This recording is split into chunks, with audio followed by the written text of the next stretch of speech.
eu vou passar para falar um pouquinho sobre uma experiência pessoal, não faço isso geralmente, mas eu tinha dito que faria, porque realmente eu acho que foi uma coisa tão especial, eu gostei tanto, que eu me senti um pouquinho assim, com vontade de dividir um pouco, de falar um pouco, sobre essa experiência com vocês.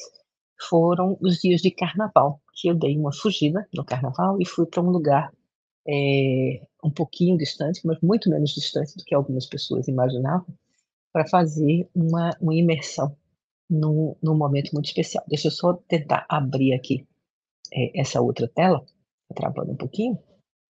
Agora, pronto. Deixa eu dividir com vocês essa tela, e eu acho interessante que eu mostrei essa imagem, passei para alguns amigos, pessoas queridas, e quando eu passei a tela, foi muito interessante, que muita gente dizia assim: "Eita, esteve na Tailândia? Esteve na Índia? Esteve no Japão?", enfim, várias perguntas desse tipo, surgiram quando eu cheguei e mandei essa foto para os amigos, né. E como eu disse, foi um pouquinho longe de Recife, mas com certeza muito mais perto do que a Índia, do que o Japão. Esse lugar muito lindo é aqui no Brasil, gente, né, no interior do Espírito Santo, um lugar chamado Ibiraçu. Coincidentemente, uma pessoa daqui de Recife, que não foi lá, que não conhece, me mandou hoje essa coisinha aí do TikTok, mas eu achei muito interessante, porque ele dá a dimensão do tamanho do que é essa imagem de Buda. Eu vou colocar aqui, vai estar sem som, só a imagem para vocês verem, mas veja que coisa incrível, essa imagem, né. Isso nós vimos da estrada, quando estamos chegando, lá em Ibiraçu. Olha a relação para o tamanho das pessoas aqui, né. Então a gente vê, as pessoas aí junto, e aí você vê pelo tamanho da imagem, né, o Buda na posição de lótus, na posição clássica que a gente sempre vê o Buda. Eu não tenho os dados aqui, específicos, gente, mas isso foi um trabalho fantástico realizado pelos monges, do mosteiro zen budista que fica em Ibiraçu, o mosteiro Santo Zen. Nos últimos anos, esse trabalho incrível foi feito, e vai além disso, viu, vai além disso, não é uma imagem apenas, é um trabalho social, é um trabalho cultural, é um trabalho, de preservação ambiental incrível que é realizado lá no Espírito Santo, por esse grupo Soto Zen, por esse primeiro mosteiro, zen da América Latina. Então é uma experiência realmente única, quando a gente vê, e essa experiência a gente diz que em 74, é como eles mesmos colocam no site, mas ela começou antes de 74, ela começou quando um jovem brasileiro decidiu que queria ser um monge budista, né, e ele tomou essa decisão, e ele contando essa história, nada que eu possa dizer aqui chega perto, né, do que ele conta, mas ele tomou essa decisão, pegou um navio, ele disse na época era um navio, alguns meses no navio, provavelmente descascando batata e coisas parecidas, né, e foi embora para o Japão, passou vários anos no Japão fazendo formação no Japão, e ele se transformou no primeiro monge, não japonês, né, formado no Japão, mas não sendo de nacionalidade japonesa, e retornou ao Brasil com esse sonho que tinha, de divulgar, a filosofia do budismo aqui em nossa região. E ele foi aqui, nosso país, né, nossa região, América do Sul. E ele veio para cá e encontrou essa região aqui relativamente inóspita, né, sem muita vegetação, sem nada, e nessa região que existia uma série de critérios, não podia ser uma área de passagem para canto nenhum, tem que ser uma área de finalização, não pode ter uma estrada levando a outro local. Na época tinha que ser capaz de plantar arroz, porque fazia parte da cultura japonesa, e os monges tinham que ter essa atividade, então muitas coisas. E ele conta uma história lindíssima que vai desde esse início aí dele mudando toda, uma cultura, dele mudando toda uma paisagem, né, ele começou muito antes de muitas pessoas, na época em que preservação ambiental não era, a palavra de ordem, não era uma coisa de moda, mas ele começou a fazer um trabalho de preservação ambiental, e se vocês olham essa imagem aqui, né, e dá uma olhada para essa imagem, o que é hoje esse local lá em Ibiraçu, então é uma coisa realmente incrível, é aí que fica esse mosteiro, e quando a gente chega já é de cara, assim, uma imagem fora do comum, uma experiência única, ele no centro daquela região, é uma região imensa, gente, não sei quantos quilômetros quadrados tem, mas é muito grande, toda de preservação de mata, onde ainda tem o resto de mata atlântica nativa e eles vêm preservando, então a fauna, a flora, tudo isso retomou. É impressionante a quantidade de macaco que a gente vê, de outros bichos, quando a gente anda na floresta, e o centro da coisa toda é exatamente o mosteiro, que fica no topo, né, bem alto, na região de montanha, e um lugar assim agradabilíssimo. Essa imagem que a gente tem na entrada. Antes de falar nisso aí, eles abrem, todo ano, eles abrem alguns momentos para que pessoas como nós, leigos, né, que não somos monges budistas, que não somos iniciados no budismo, mas que a gente possa fazer uma imersão dentro dessa experiência. Eu acredito e espero que alguns amigos que conheci lá e tudo estejam, inclusive, presentes aqui, estejam ouvindo um pouquinho dessa apresentação, e se puderem, que falem alguma coisa, por sinal já tem, né, alguém aqui, a Maria do Carmo já está aqui, que coisa boa, Maria do Carmo, ela já está dizendo, né, que é um lugar lindo com essa mata atlântica preservada, realmente é algo fora do comum. A imersão, gente, ela leva alguns dias, e é uma experiência única, você tem que ir realmente disposto a mudar a sua forma de ver o mundo, a pensar diferente, a conhecer uma experiência diferente. Mas antes ainda de chegar nisso, eu ainda queria colocar uma coisa, esse trabalho que eles fazem, como eu disse, ele vai muito, muito além de apenas um trabalho de oração e de preservação ambiental. Eles têm também um trabalho social. Então, isso aqui, olha, esse lado aqui, quando a gente vem que visita isso tudo, aqui eles criaram uma oficina de cerâmica.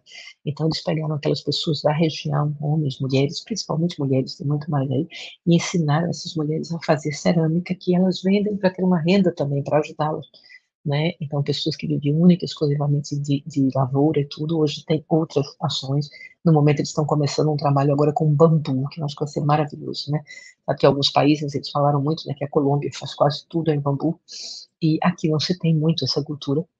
A gente tem, mas é pouco o trabalho em bambu, e eles estão começando agora ensinando pessoas também a trabalharem com bambu, que é uma coisa linda e que a gente espera também que venha a ter um impacto muito grande para as pessoas, para tudo dentro disso, né?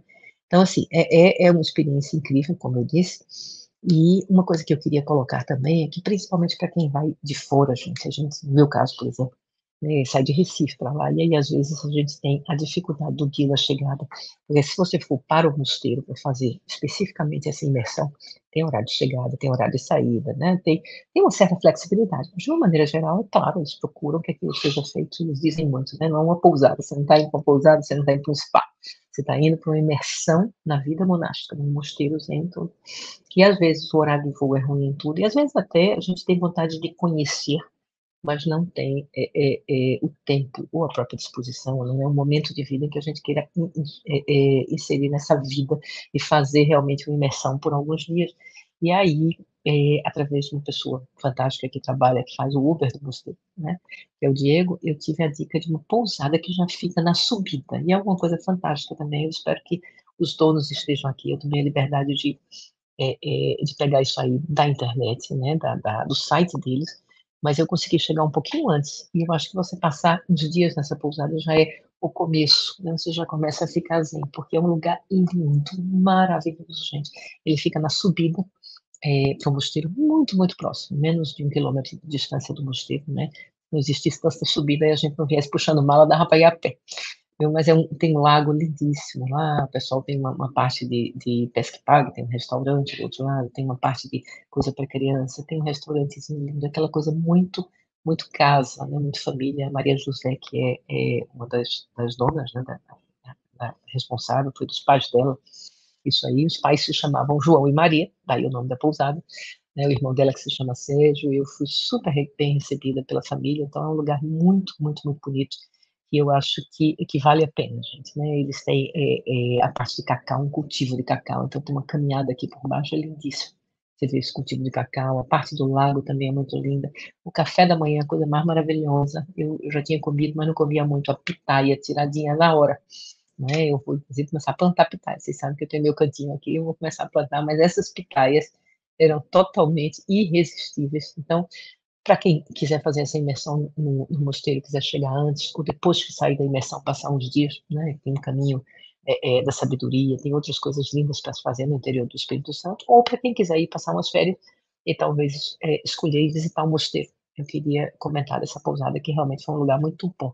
O Caminho da Sabedoria são 108 quilômetros que as pessoas fazem, muita gente está dizendo que é um excelente preparo para Compostela, também é uma coisa muito linda.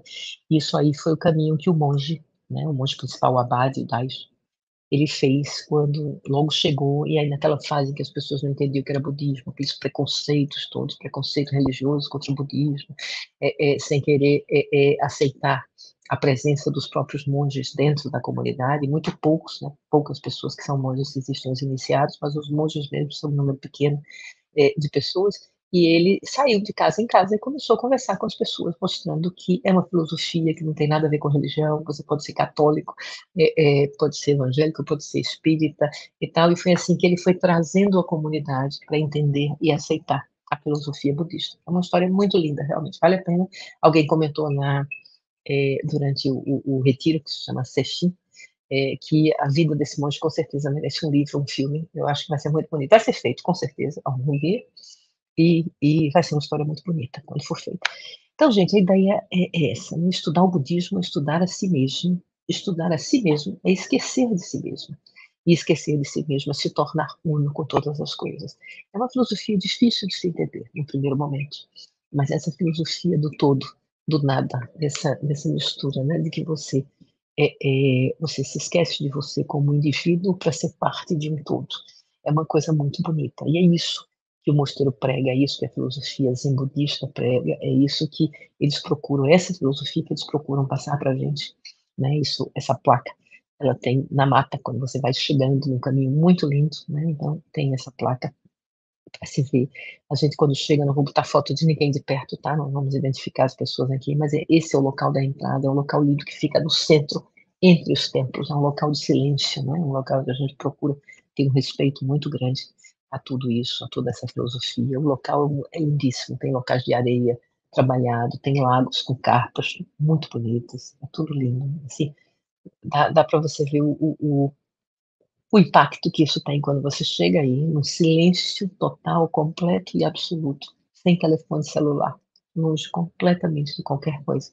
E você tem o tempo para andar por aí, né, e pensar um pouco sobre sua vida, sobre você mesmo, sobre seus objetivos, e ao mesmo tempo procurar esquecer um pouquinho esse eu, e começar a pensar um pouco mais no todo e ser parte desse tudo, e não ser uma coisa inseparável, não ser dual, né, dentro disso. Então, isso aqui tem locais lindos, né, que você vê, tem a casa de pedras, como se chama, várias estátuas de Buda. Esse, por exemplo, é o Buda das crianças, é muito lindo.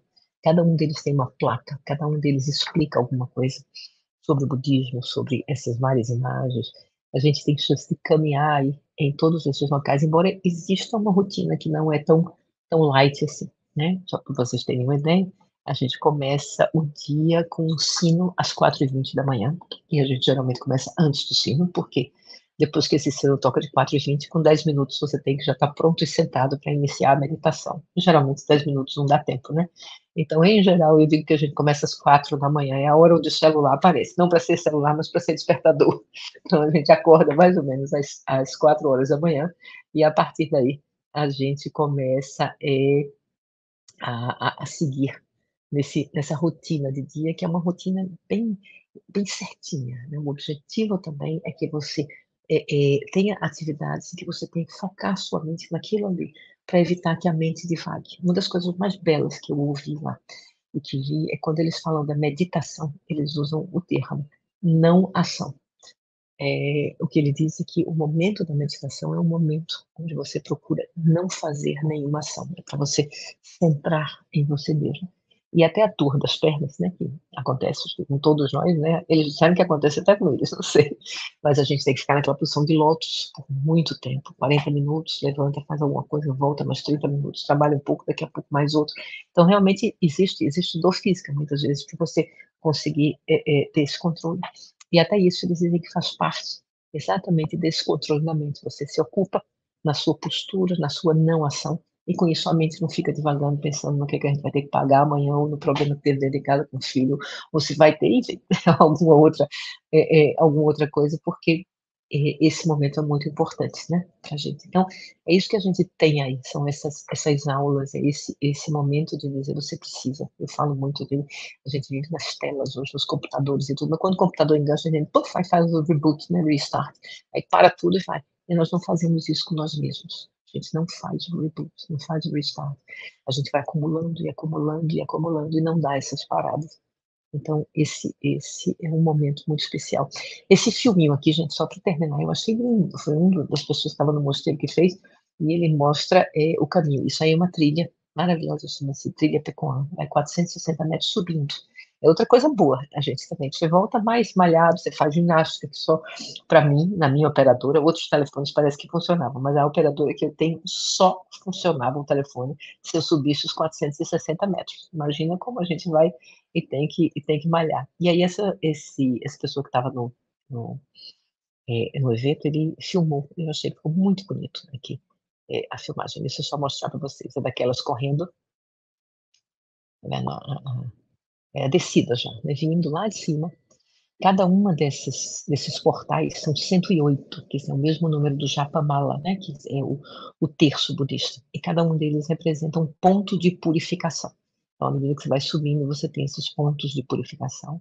E aí tem essas caminhadas lindas por dentro da mata, aqui no local principal. Teve muita gente, mais de 80 pessoas. A gente teve carro que chegou a se aproximar, né? Meio chato que ficam os carros aí, mas é o jeito mesmo. Então é tudo isso, ó, todo esse local até chegar no templo. Então, realmente muito, muito lindo. Como eu disse, existe uma rotina muito rígida, que é uma das fotos que está no site deles, está liberado aqui, somos nós, esse grupo atual. Então, assim, uma rotina, uma disciplina, é feita sempre um agradecimento, uma oração, não específico, não é como uma oração específica para isso, mas para o grande manto da sabedoria, além do tempo da forma, né? Alguma coisa assim, muito maior, mas sempre muito bonito. Então, sempre com reverências.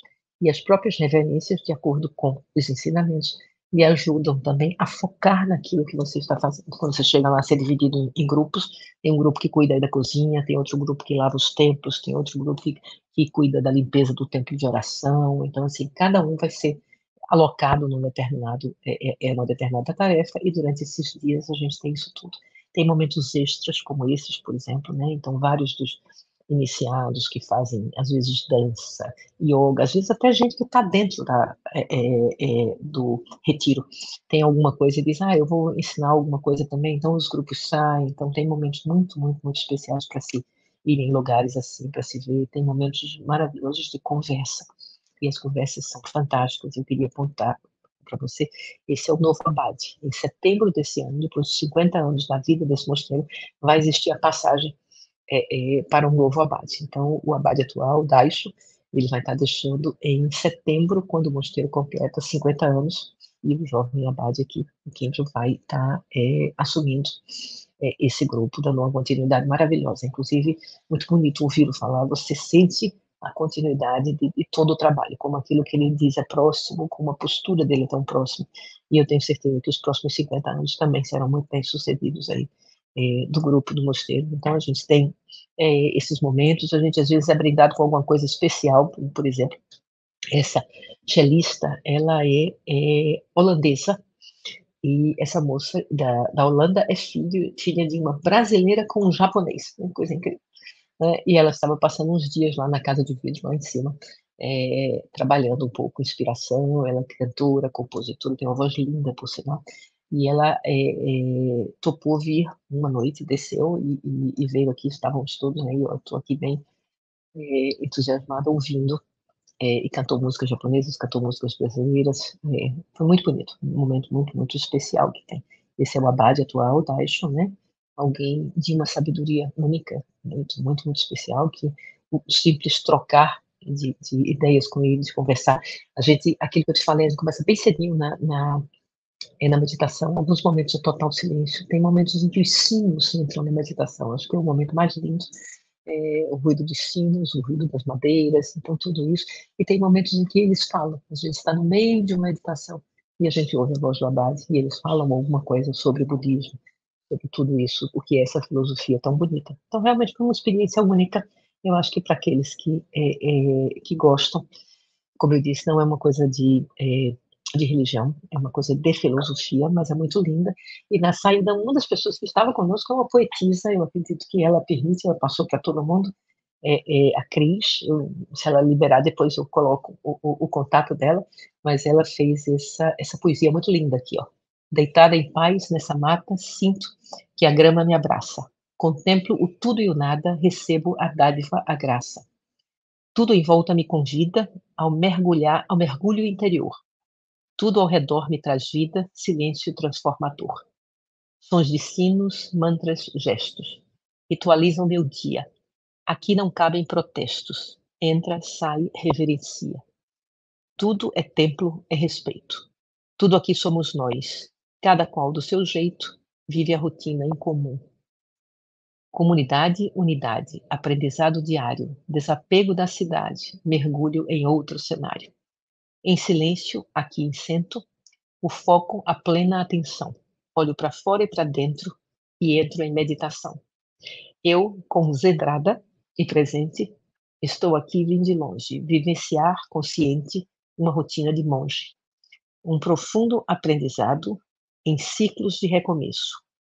E segundo esse chamado, eu me curvo e agradeço. Eu achei linda, Cris, acho que todos nós achamos, né, vários de nós falamos, você de certa forma resumiu tudo aquilo que a gente sente depois de passar uns dias, nessa oportunidade única de fugir da rotina do dia a dia e conviver com uma cultura milenar, né, de tantos milhares de anos, né, e um pouco de toda essa filosofia do Buda, de toda essa filosofia que vem sendo, passada de geração a geração. Então, gente, era isso que eu queria mostrar e dividir um pouquinho com vocês. Não sei se eu não estava aqui, eu fico sem ver, não sei se alguém que está presente falou alguma coisa, eu vi Carminha falou no início, deixa eu ver mais aqui, né. Isso, a Márcia, né, falando aqui também, ó. A Márcia disse: "Como faz bem ao coração", não é verdade, Márcia? Pois é. Então, olha, foram muitas pessoas, uma pena que o pessoal eu acredito que até tem mais gente aí, mas estão calados. Adoraria que os colegas que estiveram comigo lá que estiveram comigo nesse evento, nesse momento, nisso tudo, falassem um pouquinho mais. A poesia, né, Márcia, cheia de inspiração, com certeza, coisa linda, né. A Cris, ela realmente, tem uma habilidade enorme. Isso foi no último dia, assim, foi terminando, ela sai com uma poesia dessa. São muita gente especial. A troca, gente, é especialíssima. A troca com os monges, a troca com o lugar, a troca com a mata, a troca com os animais, a troca com as plantas, a troca com os monges, a troca com os iniciados e a troca com os amigos, os colegas, os novos amigos que a gente faz.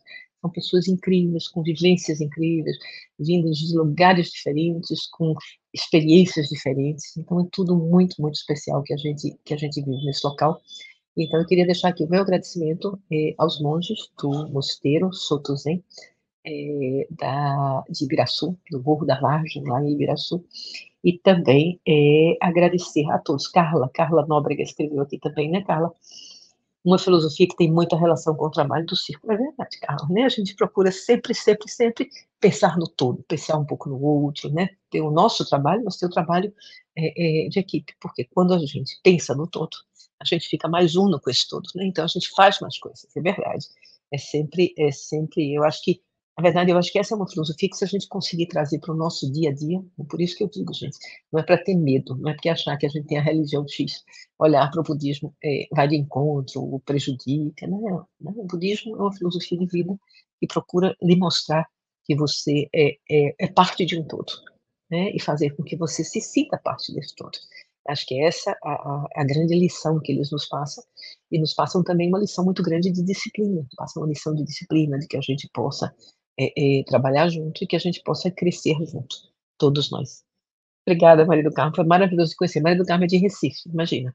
E, nós, inclusive, temos muitos amigos em comum, que é outra coisa incrível, e nos conhecemos no último dia.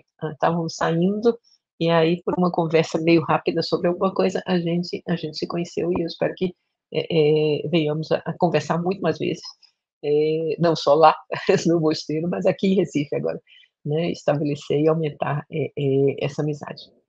Bom, gente, agradecer a vocês que participaram. Acho que Fica aqui então uma mensagem, e aqueles que tiverem a oportunidade de conhecer esse mosteiro, aqueles que tiverem a oportunidade de ir, à Vitória do Espírito Santo e ir até Ibiraçu, e ficar lá também na pousada, passar os dias, com certeza é algo diferente do dia a dia da gente, mas que vale a pena, e que é uma experiência que eu realmente recomendo como uma virada de chave para uma visão um pouco diferente, da nossa participação aqui, na Terra, da nossa vida aqui, daquilo que a gente pode fazer e contribuir para nós mesmos e para os outros, para chegar a nós mesmos a partir dos outros, que é o melhor. Ok, pessoal, muito obrigada, e a gente fica por aqui. Na quarta-feira, acho que a gente vai estar falando um pouquinho sobre a parte de cardiologia neonatal, tá certo?